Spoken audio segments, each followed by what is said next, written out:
And welcome back to Uncover the Proven Strategies Used by the Wealthy. My name is Dan Tatuli, and thank you very much for moving ahead with these videos. So today we actually have with us personal wealth coach Jordan Arias. So just to kind of introduce you all to Jordan, Jordan has been in the financial industry for over 10 years and has coached over 2,000 financial professionals nationwide on proven wealth strategies.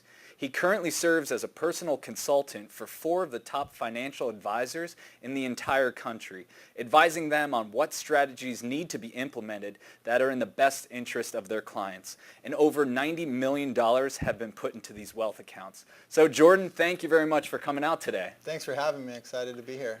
So last time we left off, we were actually talking with Kevin, and he showed us the 3 types of money. We have taxable, tax-deferred, and tax-free. And we left off with, he was actually showing us a diagram of the characteristics that we would be looking for in a financial vehicle. So today we're going to be talking about kind of that versus the traditional way of doing things? Yeah, absolutely. And what we want to do is basically dive in a little bit deeper into those 3 buckets and really actually look at some products, if you will. And if we were to think about an analogy of a professional golfer, and would you rather have their clubs or would you rather have their swing? Most everyone out there is going to say... I would say swing. Absolutely. You'd rather have a professional golfer's swing versus their clubs. You can give a professional golfer an old set of clubs and they're going to do just fine. And the reason that I say that is most of us, when we look at our financial products, we look at the clubs versus the swing. And really what I mean by products is we look at kind of the wrappers, if you will. We don't necessarily look at the benefits. And when I talk about our swing, that's what we're talking about, is the benefits inside those products. All right, so let's get started. Perfect. What Kevin ended with in his last presentation was kind of showing us that ideal situation. If you, the viewers out there, were able to create that ideal product, these are the benefits that would be inside of that product. And let's just kind of recap a little bit. When we look at our risk, we do not want to have any risk. When we look at guarantees, we would love to have guarantees. When we look at penalties, we want to eliminate penalties altogether.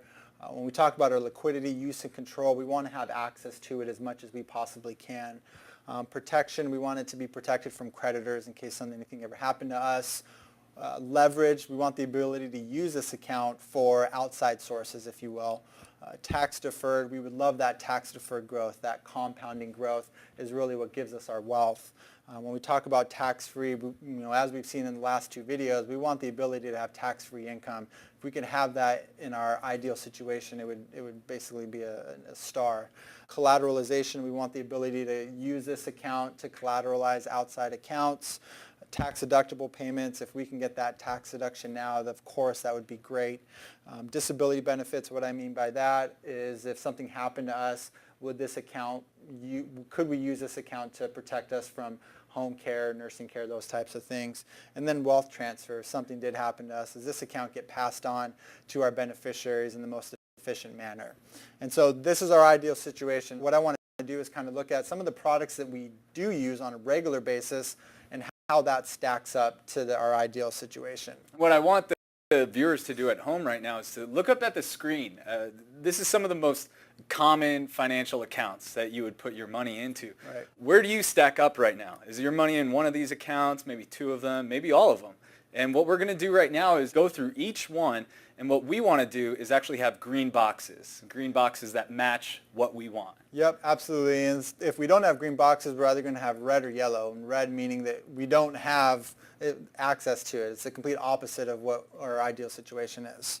So let's spend a couple minutes talking about our IRA 401k. That's really the most common account that we use as a retirement vehicle, whether it's through our employer or our individual self. Now, we're going to focus first on those risks and guarantees. And what I mean by risk is really the risk that we're putting ourselves in regards to volatility. Think about if you guys had $100,000 that you've saved in your account that you've worked really hard for, and the market dropped 30%. Well, now you're left with the $70,000 account balance. Oftentimes you think, okay, simple, I just got to get back to that 100,000, so I lost 30, I have to gain 30 to get back to that account. Well, you'd have to actually gain more north of 42% to get back to that 100,000. And really the main reason being is I'm earning interest off of 70,000 versus 100,000. And so when we look at risk, we would love to eliminate that altogether. When we look at guarantees, what we're also talking about is interest rates. And one of the things that I like to do, and we'll use our same $100,000 example here. So let's say that we had $100,000 in our account. And I'm going to give you two scenarios. Okay. One scenario is, let's say we're in the market. We're invested in the market, and we know that there's downturns and high rates of returns that we can receive. So let's just say in that first year, we have a 30% loss in the market. So our 100,000 is dropped to 70,000. But in the following year, we've done really, really well, and we've rebounded in the market, and we had a 50% return. Mm-hmm. So over that 2-year period, our account value is $105,000. Okay, not bad. We've recovered from that loss. Now we're moving on. Let's say we have a second account that doesn't get the negative 30% return. We do get a return. Let's say it's 10%. So we get a 10% return in the first year. That's great. Let's say in the second year we didn't get the 50% return like our volatile account. We just got another 10% rate of return. This account at the end of 2 years is going to be worth $121,000. So obviously you can see the major difference between the two accounts. Now, one of the things that the accounts have in common is that both of these accounts have averaged a 10% rate of return over these 2-year periods. Got it. So for everybody at home, when an advisor comes up to you and says, I average a rate of return of 10%, as you can see here with those two accounts, that could mean two drastically different things. You're absolutely right. And in the sake of our risk argument, it's not that risk reward might not be worth it when we can essentially accomplish a higher amount of value in our account by getting low, moderate rates of returns, but that they're more consistent.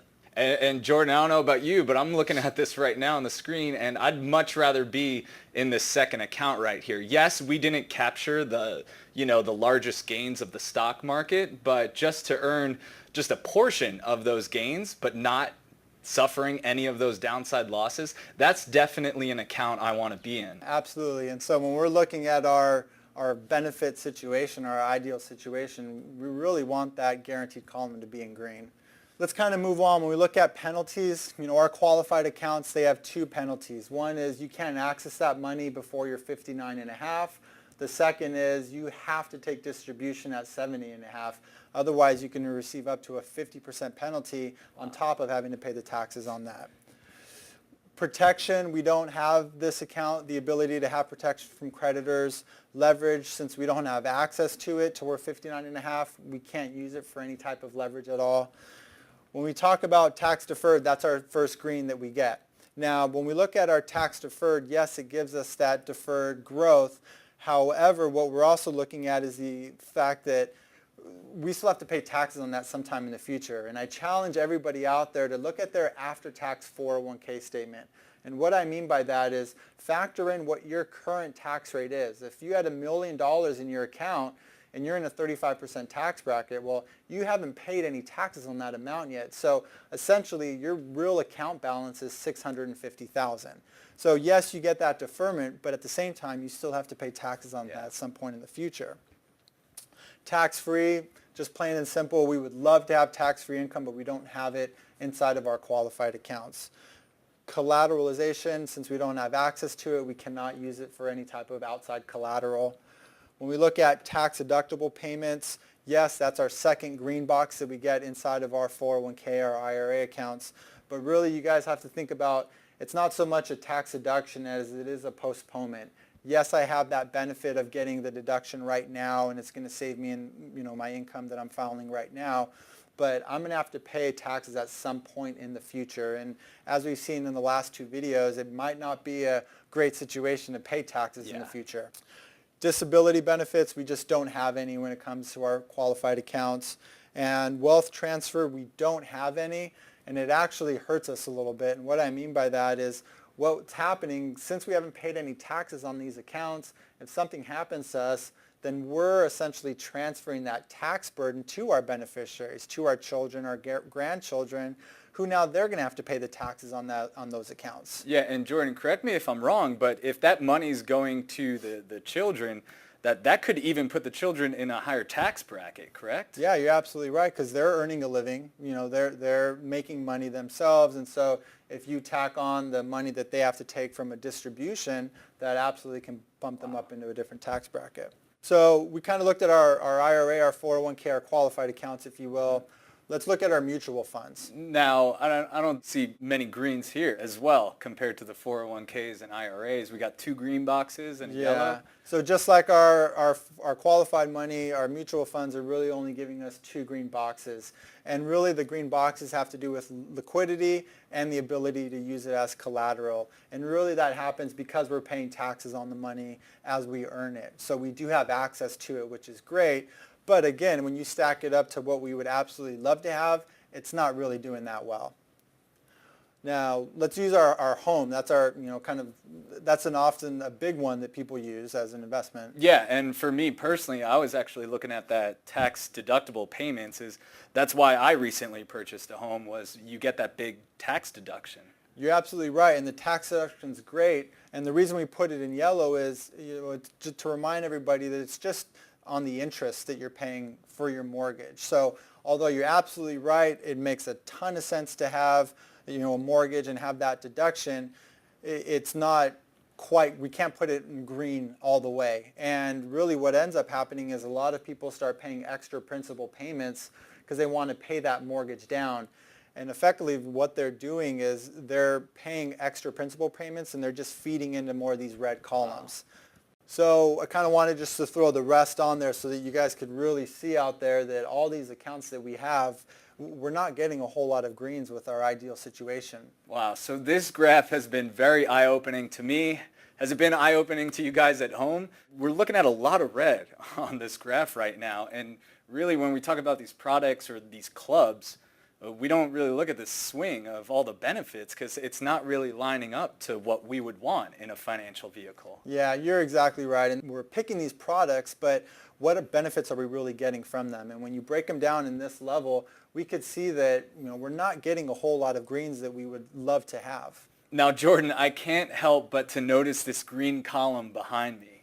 What is it? We're going to make you wait a little bit longer on it. And the reason I say that is we want to focus on one thing before we really talk about that green column. And yes, as you can see, it's giving us the most greens out of this. And there are different avenues that we can use to help grow our wealth for our retirement. But one of the things that we really need to focus on is how we save and how we spend. Because without properly saving and properly spending, then essentially these accounts are irrelevant because we're not funding into them.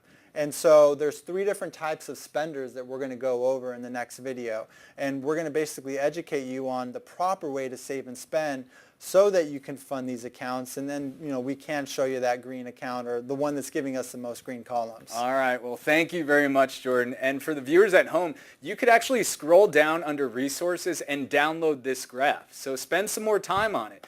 Question yourself as which accounts you're in and where you want to be.